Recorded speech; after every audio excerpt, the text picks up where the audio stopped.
Here are the evil people you weren't meant to know. In the shadowed forests of 15th century Wallachia, there ruled a prince whose name would echo through history as horror itself. Vlad III, Vlad the Impaler, a man of iron will and unmatched cruelty. Feared by enemies and allies alike, his justice was sharp, brutal, and absolute. Born into a world of political intrigue and endless betrayal, Vlad learned early that power demanded both cunning and terror. When his father was murdered and his kingdom threatened, he embraced a philosophy: those who opposed him would meet suffering beyond imagination. Vlad's signature method? Impalement. A slow, torturous death that left victims screaming, their bodies displayed as warnings along roads and city walls. Entire armies fled at the sight of his work, and stories of his cruelty spread across Europe like wildfire. Yet, behind the horror, Vlad was a ruler of precision. He defended his lands against the Ottoman Empire, outmaneuvering forces many times larger. His impalements were not merely vengeance, they were calculated psychological warfare, ensuring loyalty through terror and fear. Legends say he would dine among his impaled victims, a grotesque reminder that rebellion and disloyalty had consequences. Stories grew, mixing fact with myth, until Vlad became more than a man. He became the symbol of cruelty and ruthless power. He died in battle, yet his legend endured. Kings, poets, and writers told tales of his deeds, from terror on the battlefield to brutal justice in his court.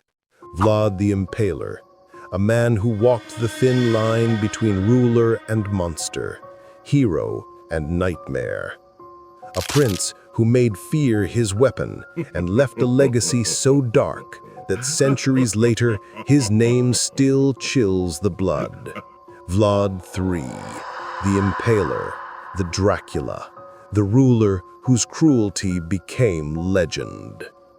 In the quiet town of Correggio, there lived a woman who seemed harmless, a mother, a shopkeeper, a neighbor who greeted everyone by name.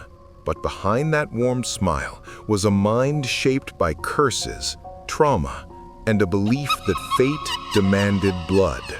Her name was Leonarda Cianciulli. History remembers her as the soap maker of Correggio. From childhood, she carried a shadow.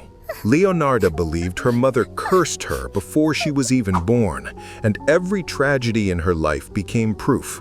Miscarriages, lost children, sickness, poverty. Pain followed her like a ghost, whispering that something was always coming for her family. So when her favorite son, Giuseppe, was drafted into the army during World War II, that whisper became a scream. Leonarda became convinced, absolutely certain, that he would die in battle, unless she acted, unless she offered fate a substitute. Her first target was a lonely woman named Faustina Setti. Leonarda pretended to help her find a husband in another town. Faustina trusted her. She arrived with bags packed, hope in her eyes. She sat at Leonarda's table. She never saw the blow coming. Leonarda dragged the body to a large basin. She worked with methodical calm, cutting, draining, boiling the flesh in caustic soda. Hours passed as the human form dissolved into thick, waxy soap. She dried the blood, mixed it with flour, baked it into tea cakes, and served them to neighbors with a smile. But one sacrifice wasn't enough. The curse, she believed, was still hungry. So she found another woman, then another, all lonely, all vulnerable, all trusting Leonarda, a motherly figure offering help. And each one ended the same way. A sudden strike, a body dragged away, a pot boiling for hours until nothing recognizable remained. Soap, oil, pastries, the remains of 3 women, transformed in the name of a mother's love.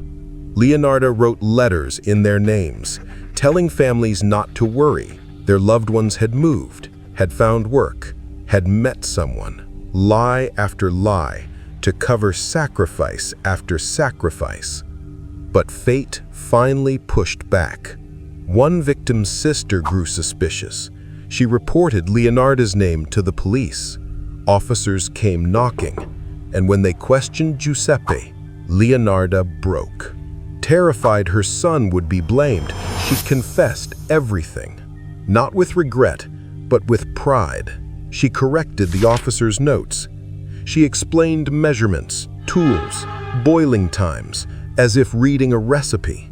In court, she even joked with judges and reporters, completely certain that her sacrifices had saved Giuseppe. And when the judge asked her why she did it, she answered with a calm, chilling certainty. "I gave life to my children. I would give it again, even if that life came from another's death." Leonarda spent the rest of her days in a psychiatric institution, never admitting fault, never wavering. She believed she had beaten fate, that the curse was satisfied, that she had saved her son with blood, bone, and boiling cauldrons. The soap maker of Correggio remains a reminder that sometimes the darkest monsters don't kill for pleasure, power, or greed, but for love, twisted so violently it becomes something unrecognizable. In the 1970s, Uganda fell under the shadow of a man whose smile hid a storm. A man who called himself a hero, a liberator, a father of the nation, but ruled like a nightmare wrapped in a uniform. His name was Idi Amin, and the world would come to know him as the Butcher of Uganda. He rose from a low-ranking soldier to president almost overnight, riding ambition like a flame. When he seized power in a military coup, he promised hope, stability, strength. But power didn't transform him, it revealed him. And what emerged was a darkness that swallowed everything around him. Idi Amin ruled with paranoia sharpened into violence. Anyone he suspected, political rivals, former allies, journalists, even friends, vanished. Some were taken in the night, some in broad daylight, some were never found at all. And the brave men who investigated his prisons walked out pale, shaken, unable to speak of what they'd seen. But Idi Amin's cruelty wasn't just political, it was personal, unpredictable, explosive. He staged executions as public spectacles. He mutilated victims with his own hands, and he spoke of death casually, as if it was simply another tool of leadership. Some whispered he practiced cannibalism, a rumor he never denied. He smiled when journalists asked. He loved the fear it created. He expelled entire ethnic groups, seized businesses, crushed the economy, and filled rivers with bodies. The Nile, ancient, sacred, eternal, carried the evidence of his reign downstream day after day until the water itself seemed stained with terror. To the outside world, Amin played the clown. Wild speeches, grand declarations, ridiculous titles like Lord of all the beasts of the earth and fishes of the sea. But Uganda saw the real man, a leader whose charm masked brutality, whose laughter often preceded violence. He believed he was chosen, invincible, untouchable. But even monsters bleed. After years of terror, Amin pushed too far, invading Tanzania, underestimating an enemy that refused to bow.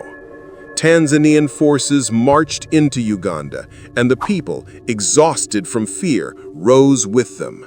Amin fled. No trial, no justice, just silence where his voice once thundered. He lived the rest of his life in luxury exile, untouched by the horrors he created. But the ghosts of Uganda never forgot.